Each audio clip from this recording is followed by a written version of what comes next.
ভক্তির মহাসাগর বনমালীপুরে শ্রী শ্রী রাম ঠাকুরের 50 বছর পূর্তি উপলক্ষে রাজপথে ভক্তদের জনজোয়ার মিছিলে সবার সাথে পা মিলিয়েছেন মন্ত্রী প্রণজিৎ সিংহ রায়।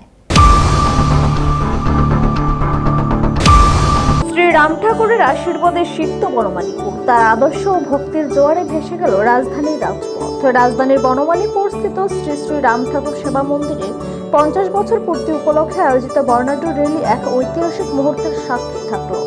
শ্রীমন্ত কালীপদ ভট্টাচার্য মহারাজের পূর্ণ উপস্থিতিতে এদিন এক বিশাল শোভাযাত্রার রাজধানীর প্রধান পথ পরিক্রমা করে এই উৎসবে সামিল হয়ে রাজ্যের পরিবহন মন্ত্রী প্রণজিৎ সিংহ রায় ভক্তদের অভূতপূর্ব সমাগমকে রাজ্যের ইতিহাসে একটি বিরলতম ঘটনা হিসেবে অভিহিত করেছেন।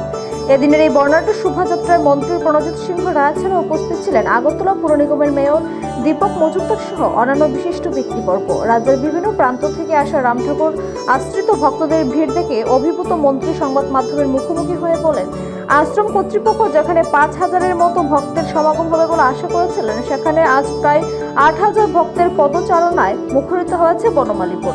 ঠাকুরের প্রতি মানুষের শ্রদ্ধা কতটা অটুট আজকের এই জনজোয়ারই তার শ্রেষ্ঠ প্রমাণ। শোভাযাত্রাটি বনমালীপুর রাম ঠাকুর আশ্রম থেকে শুরু হয়, শহরের বিভিন্ন পথ ঘুরে পুনরায় আশ্রমে গিয়ে শেষ হয়। হরিনাম সংকীর্তন আর ঠাকুরের জয়ধ্বনিতে মুখরিত হয়ে ওঠে গোটা এলাকা। ভক্তদের এই বাঁধ ভাঙা উচ্ছ্বাস থেকে মন্ত্রী শ্রী রায় আরো যোগ করেন যে ঠাকুরের প্রতি মানুষের এই গভীর শ্রদ্ধাবোধ ও আধ্যাত্মিক উন্মাদনা আগামী দিনেও অটুট থাকবে। এই বিশাল জনসমাগম প্রমাণ করে দেয় যে জাগতিক ব্যস্ততার মাঝেও আধ্যাত্মিকতার টান মানুষের মনে কতটা গভীর। সারা রাজ্যের বিভিন্ন জেলা ও মহকুমা থেকে আসা ভক্তদের অংশগ্রহণে বনমালীপুর আজ এক মিলন তীর্থে পরিণত হয়েছে। 50 বছরের এই দীর্ঘ পথ চলায় শ্রী শ্রী রাম ঠাকুর সেবা মন্দির যেভাবে মানুষের মনে স্থান করে নিয়েছে, এই র্যালি ছিল তারই এক সার্থক প্রতিফলন। মন্ত্রী তার বক্তব্যে আয়োজকদের প্রশংসা করার পাশাপাশি ভক্তদের এই স্বতঃস্ফূর্ত অংশগ্রহণকে সাধুবাদ জানান।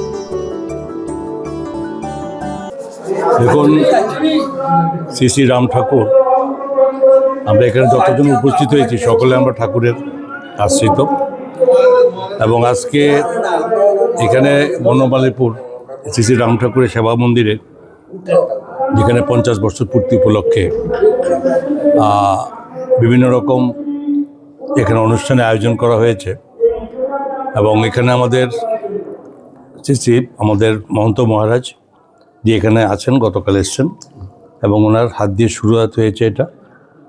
এবং এখানে সবচেয়ে বড় কথা হচ্ছে এইটা বোধহয় প্রথম যে ঠাকুরের এই বনমালীপুর আশ্রমের 50 বছর পূর্তি উপলক্ষে প্রথমবার যে সারা রাজ্যের ঠাকুরের আশ্রিত বিভিন্ন ডিস্ট্রিক্ট থেকে যারা আমাদের ভক্তবৃন্দরা আছেন, এখানে স্বপন বাবুদের আমন্ত্রণ, এটা বিশেষ করে এই বনমালীপুর কমিটির স্বপন কুমার বণিক মহাশয় থেকে শুরু করে সমস্ত কার্যকর্তার যে একটা উদ্যোগ নিয়েছে, এটা আমাদের কাছে একটা নতুনত্ব। এবং নতুনত্ব বলতে এতটুকু যে একটা সবাই সব এক জায়গাতে আমরা অ্যাসেম্বলি যখন যাই প্রত্যেকটা আশ্রমে প্রত্যেকটা অনুষ্ঠান, যে একসঙ্গে এখানে একত্রিত করা, এটা কিন্তু একটা অন্যতম লক্ষণ। এটাতে আজকে যদিও স্বপনবাবু বলছিলেন যে আমাদের 5000-এর মতো আমাদের বিভিন্ন 7000-এর লোক হয়ে গেছে, বিভিন্ন মানে ইয়ে থেকে আমাদের ডিস্ট্রিক্ট থেকে আসবে 5000, বাট একটু আগে জানতে পারলাম উনি বলছেন যে 5000 ক্রস করে এখানে প্রায় আরও 3000 7000 ক্রস করে 8000-এ গিয়ে পৌঁছবে। তো এটা স্বাভাবিকভাবেই এইটার যে একটা উন্মাদনা ঠাকুরের প্রতি যে শ্রদ্ধা, বা এটা সকলে একটা একত্রিত মনোভাব নিয়ে যে আশ্রমের পরিবেশ বা আমাদের এই গুরুদেবের যে ক্রিয়াকর্মগুলো একসঙ্গে করার যে প্রেরণা, এটা কিন্তু আজকের দিনে প্রমাণিত। এবং এটা স্বাভাবিক শুরু করেছে বনমালীপুর আশ্রম।